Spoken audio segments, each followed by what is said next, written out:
ఈ కవితల్ని విన్నటువంటి ఏ రాజకీయ నాయకుడైనా ఒళ్ళు పెట్టుకొని రాజకీయ వ్యవహారాలు చేస్తాడు. కవితలతోటి అనేటువంటి నా యూట్యూబ్ ఛానల్ని సబ్స్క్రైబ్ చేసుకోగలరు. అలాగే బెల్ సింబల్ మీద ప్రెస్ చేయండి. మీ విలువైనటువంటి కామెంట్ని పెట్టండి. అలాగే మీ మిత్రులకి షేర్ చేయండి. మినీ కవితల పార్ట్ 2 వీడియోలో ఆసక్తికరమైనటువంటి కొన్ని అద్భుతమైనటువంటి మినీ కవితల్ని మీ ముందుకి తీసుకొస్తున్నాను. ఈ కవితల్ని విన్నటువంటి ఏ రాజకీయ నాయకుడైనా కొన్ని రాజకీయ వ్యవహారాలు చేస్తాడు. ఈ మినీ కవితల్ని విన్న ఏ రాజకీయ నాయకుడైనా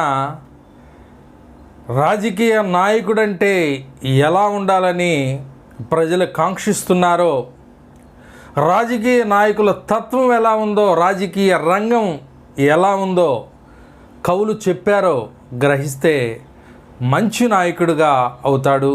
అదేవిధంగా దుర్మార్గులైనటువంటి నాయకులు రాజకీయ రంగంలో ప్రవేశించడానికి కాస్త ఆలోచన చేస్తారని మనం గమనించవచ్చు. ఇక మినీ కవిత్వంలోకి వెళదాం. ఇది ప్రజాస్వామ్య వ్యవస్థ.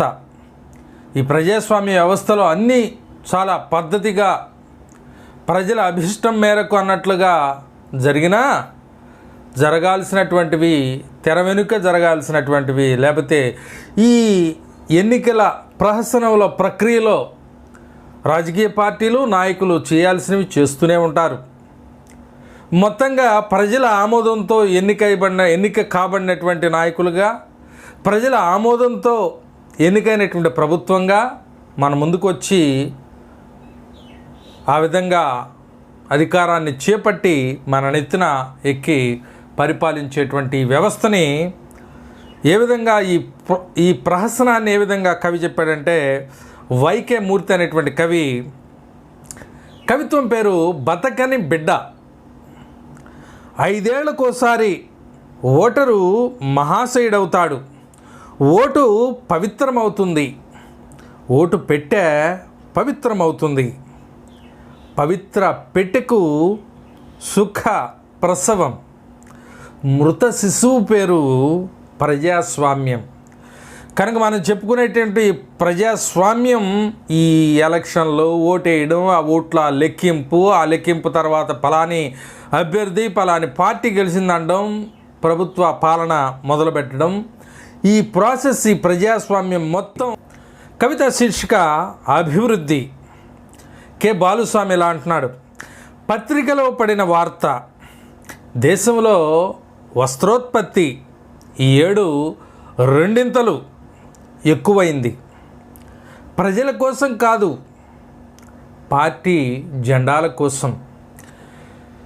కూడు గుడ్డ నీడ ఈ 3 కల్పించడంలో ఎన్ని ప్రభుత్వాలు సఫలమవుతున్నాయో, ఎన్ని ప్రభుత్వాలు విఫలమవుతున్నాయో మనకు తెలియంది కాదు. ఏ వ్యక్తికైనా ఈ 3 కావాలి. మరి ముఖ్యంగా మానాన్ని కాపాడుకునేటువంటి గుడ్డ, ఇలాంటి ఈ వస్త్రోత్పత్తి బాగా ఎక్కువైంది. కానీ ఇది ఎవరి కోసం అంటే పార్టీల జెండాల కోసం అని చాలా వ్యంగ్యంగా కవి కె బాలుస్వామి అంటారు.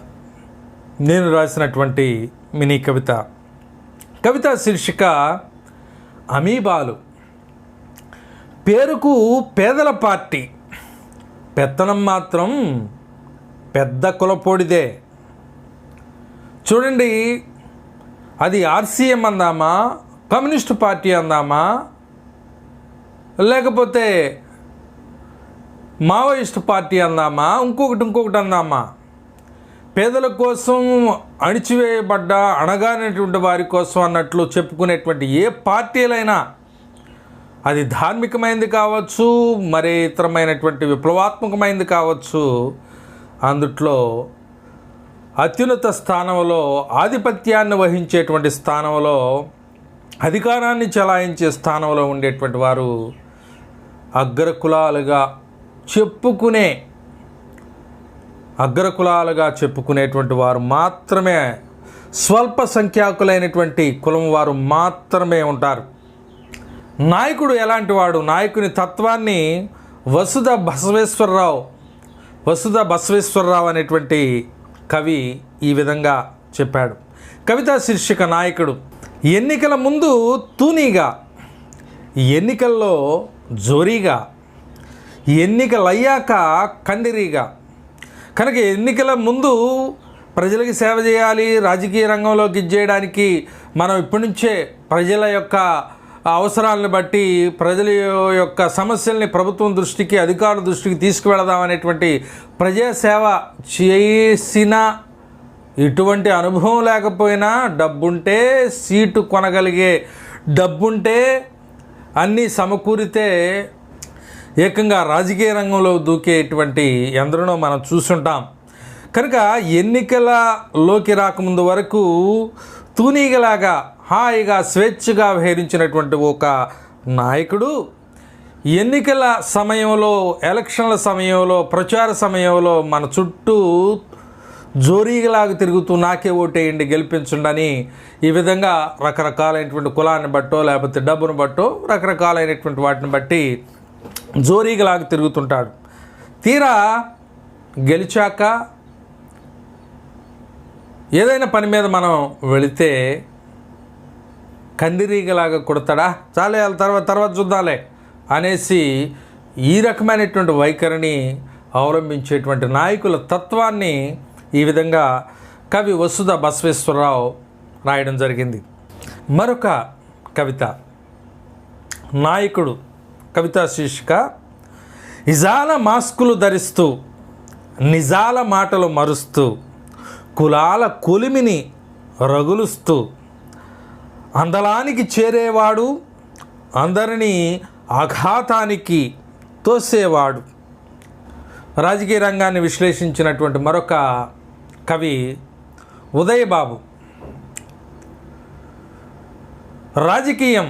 కవితా శీర్షిక రాజకీయం. ప్రజల సమస్యల్ని నినాదాలుగా, వాగ్దానాలుగా మార్చి ఓట్లను రాబట్టుకునే కళ.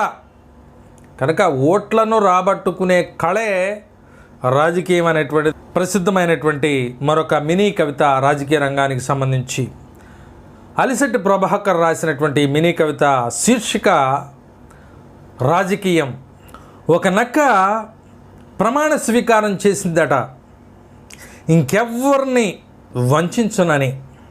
ఒక పులి పశ్చాత్తాపం ప్రకటించిందట, తోటి జంతువుల్ని సంహరించినందుకు. ఈ కట్టుకథలు విని గొర్రెలింకా పొర్రెలు ఊపుతూనే ఉన్నాయి. సో గొర్రెలు కసాయి వాడిని మేక నమ్మినట్లుగా గొర్రెల్లాంటి జనం కూడా రాజకీయ నాయకుల్ని నమ్ముతూనే ఉంటారు, మోసపోతూనే ఉంటారు. కవితా శీర్షిక వ్యవస్థ. ఈ గాదెని పటిష్టంగా నిర్మించలేదు, అందుకే పందికొక్కులు పడి మెక్కుతున్నాయి. గాదె దేనికి ప్రతీక అంటే ఈ ప్రజాస్వామ్య వ్యవస్థకు. పల్లెటూళ్ళలో రైతులు వ్యవసాయం చేసి ధాన్యాన్ని గాదెల్లో భద్రపరుచుకుంటూ ఉంటారు. గాదె సరిగ్గా లేకపోతే, దాన్ని సురక్షితంగా మనం కానీ చేయకపోతే పందికొక్కులు ఆ గాదికి రంధ్రాలు చేసి లోన ఉన్నటువంటి ధాన్యాన్ని మెక్కుతుంటాయి. అదేవిధంగా ఈ ప్రజాస్వామ్యం అనేటువంటి ఈ వ్యవస్థలకు కూడా అనేక మంది రాజకీయ నాయకులు, అధికారులు దోచుకు తింటున్నారు. కారణం ఏంటంటే ఎంతో పటిష్టంగా ఉండాల్సినటువంటి ఈ వ్యవస్థ లోపభూయిష్టంగా ఉంది. ఇదిగో ఈ విధంగా ఆసు రాజేంద్ర రాసినటువంటి మినీ కవిత జలగలు. మన దేశంలో జలగలు నీటిలో ఉండవు, ఎక్కువగా పదవుల్లోనే. రాజకీయ నాయకుల యొక్క తత్వాన్ని బట్టి రాజకీయ నాయకులు దేంతో పోల్చారయ్యా అంటే కవి ఆసు రాజేంద్ర గారు జలగ ఏ విధంగా రక్తాన్ని తాగేస్తుందో, పీల్చేస్తుందో మనకి తెలియకుండానే, అదేవిధంగా ప్రజలకి తెలియకుండానే ప్రజాధనాన్ని వివిధ అభివృద్ధుల పేర్లతో, లేకపోతే వివిధ పథకాల పేర్లతో, లేకపోతే వివిధ రకాలైనటువంటి స్కీములతో ప్రజాధనాన్ని దోచేస్తారు. ఆ తర్వాత అవి స్కాములుగా బయటపడుతుంటాయి. సో ఇది మినీ కవిత శీర్షికలోనే ఒక గొప్ప అభివ్యక్తిని ప్రదర్శించినటువంటి కవి. మినీ కవిత్వాన్ని ఒక ఉద్యమ స్థాయిలో తీసుకెళ్ళినటువంటి వాళ్ళల్లో ఒకరు డాక్టర్ రావి రంగారావు గారు. కవితా శీర్షిక అవినీతి నిరోధక శాఖలు. అంటే అవినీతి నిరోధక శాఖలు, అవినీతిలో అవి అనేది కొంచెం స్పేస్ ఇస్తే నీతిని నిరోధించేటువంటి శాఖలుగా అవి, అంటే ఆ అవినీతి నిరోధక శాఖలు పనిచేస్తున్నాయి. అంటే కంచే చేను మేస్తుంది. దేశంలో దొంగతనం జరుగుతుంటే మొరగాల్సిన కుక్కలు చూస్తూ ఉండిపోతున్నాయి. కారణం దొంగలే యజమానులు కావడం. కనుక ఎవరు ఈ దొంగలు అంటే, ఎవరైతే చట్టాలు చేస్తున్నారో, ఎవరైతే ప్రజలను పరిపాలిస్తున్నారో, ఎవరి పరిపాలన క్రింద ఉద్యోగ బాధ్యతలు నిర్వర్తిస్తున్నారో వీళ్ళు మరి దొంగలను పట్టుకోవాల్సినటువంటి వారిగా ఉన్నటువంటి ఈ అవినీతి నిరోధక శాఖలు మన యజమానే కదా. ఎక్కడైనా ఏ కుక్కైనా యజమాని చేసేటువంటి దొంగతనాన్ని బట్టి అవి పట్టుకుంటాయా? పట్టుకోవు. ఉదయ్ బాబు రాసినటువంటి మినీ కవిత శీర్షిక ఓటు. రాజకీయాలు రోత అంటాం కానీ పాపం రాజకీయ రంగం సుక్షేత్రమే. అయితే విత్తనం పుచ్చుది వేసి మొక్క మంచిది రాలేదని భూమిని తిడతామా? చాలామంది రాజకీయ నాయకులని ప్రజలు తిట్టుకుంటూ ఉంటారు. కారణం ఏంటంటే ఈ నాయకుడు ఇలా, వాడు ఇలా అని. మనం ఏం చేస్తున్నాం? ఓటేసేటప్పుడు మన ఓటు అనేటువంటి పుచ్చు విత్తనాన్ని వేసి మంచి యాపిల్ లాంటి, మామిడి పండు లాంటి చెట్టు మొలవాలని కోరుకుంటే ఎలా మొలుస్తుంది? నిజానికి రాజకీయ రంగం అనేటువంటి క్షేత్రము, భూమి మంచిదే, పదునైందే, బలమైందే, సారవంతమైందే. కానీ మనం నాటుతున్న విత్తనం, మనం వేసే ఓటు స్వార్థంతో కూడుకున్నటువంటి పుచ్చు విత్తనం కనుకనే ఇలాంటి నాయకులు మొలుస్తున్నారు రాజకీయ రంగ క్షేత్రంలో. అది గమనించాలి. మిత్రులు గుండాన జోగారావు గారు రాసినటువంటి మినీ కవితా శీర్షిక అభినందనలు. రబ్బరు స్టాంపులన్నీ కలిసి ఒక సంఘం స్థాపించి అధ్యక్షుణ్ణి ఎన్నిక చేయగా ఏకగ్రీవంగా ఎన్నికైంది రాష్ట్రపతి స్టాంపు. కనుక రాష్ట్రపతి స్టాంపు ఏకగ్రీవంగా ఎన్నికైంది. కారణం ఏంటంటే అది నామమాత్రపు స్టాంప్ అయిపోయింది. తన అభిప్రాయాన్ని మంచి చెడును బట్టి దాన్ని నిరాకరించేటువంటి అవకాశం లేని విధంగా చట్టాలు ఉన్నాయి. జి రంగబాబు గారు రాసినటువంటి కవిత్వం. మినీ కవిత శీర్షిక ఎమ్మెల్యే. పేపర్లో ప్రకటించాం, మా ఊరి ఎమ్మెల్యే తప్పిపోయాడని. 5 ఏళ్ల తర్వాత దొరికాడు. అంటే 5 ఏళ్ల తర్వాత మరలా గెలిచినటువంటి రాజకీయ నాయకులు, ఎమ్మెల్యేలో, ఎంపీలో మరలా ప్రజలని దర్శిస్తారు, లేకపోతే ప్రజలకి దర్శన భాగ్యాన్ని కలిగిస్తారు. ఇది రాజకీయ నాయకుల తత్వం. చాలా వ్యంగ్యంగా రాసినటువంటి మినీ కవిత్వం. దీన్నే మరొక విధంగా చెప్పాడు చదలవాడ రాము అనేటువంటి కవి. కవితా శీర్షిక గెలిపిస్తే. జై అంటే 10 ఇస్తాను, జిందాబాద్ అంటే 100 ఇస్తాను, ఓటేస్తే 1000 ఇస్తా, గెలిపిస్తే వచ్చే ఎలక్షన్లకు కనిపిస్తా. అది రాజకీయ నాయకుల యొక్క తత్వం. ఇక రాజకీయ నాయకుల యొక్క అహంభావం, అహంకారం, లేకపోతే అధికార దర్పం ఏ విధంగా ఎంతకాలం ఉంటుందో కవి వసుధ బసవేశ్వరరావు చాలా చక్కగా వివరించారు. కవిత శీర్షిక క్షణికం. నీటిలో ఉన్నంత వరకే చేపల బ్రతుకు, సీట్లో ఉన్నంత వరకే నేతల కులుకు. అంతే కదా, పదవులు ఉన్నంతకాలం తన అధికారాన్ని, దర్పాన్ని కాన్వాయ్లు, రకరకాలైనటువంటి హంగామాతో చేస్తూ ఉంటారు రాజకీయ నాయకులు. అదే పదవి పోయాక ఆ రాజకీయ నాయకుడి ముఖం చూసేవాళ్లే ఉండరు. యథా రాజా తదా ప్రజ. ఇక రాజకీయ దోపిడీని, అసలు దోపిడీ కోసమే రాజకీయ రంగంలోకి వస్తున్నారు అనేటువంటి విషయాన్ని పాలిపు బాబు అనేటువంటి కవి ఏ విధంగా చెప్పాడో చూద్దాం. కవిత శీర్షిక సంసిద్ధత. నా జేబులు పెద్దవి పెట్టరా దర్జీ, మొన్న ఎన్నికల్లో కౌన్సిలర్ని అయ్యాను అంటాడు. అంటే రాజకీయ రంగంలోకి డబ్బు సంపాదించడం కోసమే వస్తున్నారనేటువంటి విషయాన్ని చెప్పకనే చెప్పాడు. మనకు తెలియదేం కాదు. కవిత శీర్షిక జాతి బ్యాంకు. 1000 రూపాయలు కావాలి, సామాన్యుడు అడిగాడు. షూరిటీ తీసుకురా. 1000 కోట్లు కావాలి, నాయకుడు అడిగాడు. తీసుకెళ్ళండి సార్, కట్టాల్సిన పని లేదు. ఇది బ్యాంకుల తత్వం. అందుకే చాలామంది దేశాలు దాటి వెళ్ళిపోయారు.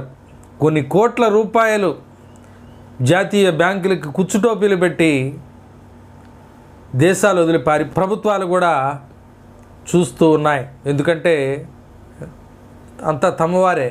సో ఇలాగా అనేకమైనటువంటి మినీ కవితలు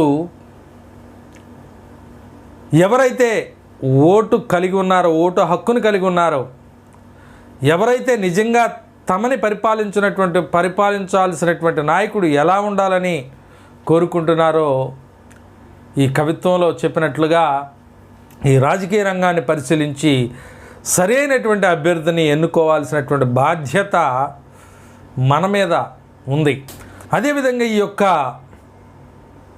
మినీ కవిత్వం ఏ రాజకీయ నాయకునికి చేరిందో కానీ, చూస్తున్నారో కానీ, ప్రజల యొక్క ఆకాంక్షలు ఎలా ఉన్నాయి, మరి ముఖ్యంగా కవులైనటువంటి వారు తమ దేశం, తమ దేశ రాజకీయ రంగం, రాజకీయ నాయకులు ఎలా ఉండాలని కాంక్షిస్తున్నారో దాన్ని అర్థం చేసుకొని మంచి పరిపాలనతో మంచి నాయకులుగా ప్రజలకు మేలు చేయాలని ఆకాంక్షిస్తున్నారు.